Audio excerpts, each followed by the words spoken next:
மாடுலாம் பார்த்தீங்கன்னா, பயங்கரமா உழைக்கும். வண்டிலாம் இழுக்கும், செக்கு இழுக்கும். இந்த ஆடு, மாடுகள்லாம் கடினமா உழைச்சாலும், அதுங்க இந்த போதை தரக்கூடிய செடிகள் பக்கத்துல கூட போகாது. அந்த அளவுக்கு அதுங்களுக்கு நல்லா தெரியும். இந்த செடிய சாப்பிட்டா போதை வரும் அப்படின்னு சொல்லிட்டு. மிருகங்களுக்கே நல்லா புரியும்போது, மனிதர்களுக்கு மட்டும் ஏன் புரியறதில்ல? கட்டிட வேலையாகட்டும், எந்த வேலைய எடுத்துக்கிட்டாலும் பெண்களும் ஆண்களுக்கு சரிக்கு நிகரா வேலை செஞ்சுட்டு தான் இருக்காங்க. கடினமா உழைக்கிறாங்க. ஆனால் உடம்ப வலிக்குது, மனசு கஷ்டம், இல்லை ஸ்ட்ரெஸ்ஸாக இருக்குது, குடும்பத்தில் பிரச்சனை, லவ் ஃபெயிலியர், இல்லை பிஸ்னஸ் லாஸ் அப்படின்னு சொல்லிட்டு பெண்கள் குடிக்கிறதில்ல, சிகரெட் குடிக்கிறதில்ல, கஞ்சா குடிக்கிறதில்ல, இந்த மாதிரி போதை வஸ்துக்கள் எல்லாம் பெண்கள் அதிகமாக யூஸ் பண்ணுறதில்ல. ஆண்கள் மட்டும் ஏன் இதெல்லாம் செய்கிறாங்க? எது செஞ்சாலும் பெண்கள் ஏற்றுக்கணும் அப்படின்ற சமுதாயத்தை காலங்காலமாக உருவாக்கி வச்சுருக்காங்க.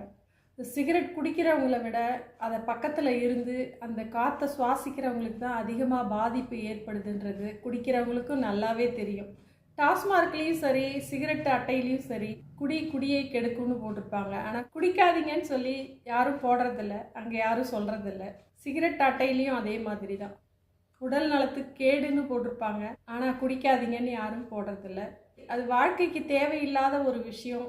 மேலும் பல வியாதிகளை தரக்கூடியது, சுற்றி இருக்கிறவங்களுக்கும் பல துன்பங்களை விளைவிக்கக்கூடியதுன்னு மனிதர்கள் நினைக்கிறதே இல்லை. இதனால் அதிகம் பாதிக்கப்படுறது பெண்கள் தான். அவங்களோட சூழ்நிலையில் இருந்து யோசிச்சு பாருங்கள். தானாகவே அந்த கெட்ட பழக்க வழக்கத்திலிருந்து உங்களால் வெளிவர முடியும். என்றைக்கோ ஒரு நாள் வியாதி முத்தி போய் அப்போ அவஸ்தைப்பட்டு குடும்பத்துக்கே மேலும் இன்னும் அவஸ்தையை கொடுக்கறதுக்கு பதிலாக ஆரம்பத்திலேயே அந்த பழக்கத்தை இல்லாமல் நிறுத்தி விடுறது குடும்பத்துக்கும் சரி, உங்களை சுற்றி இருக்கிறவங்களுக்கும் உங்களுக்கும் ரொம்ப நல்லதுன்றதை மறந்துடாதீங்க.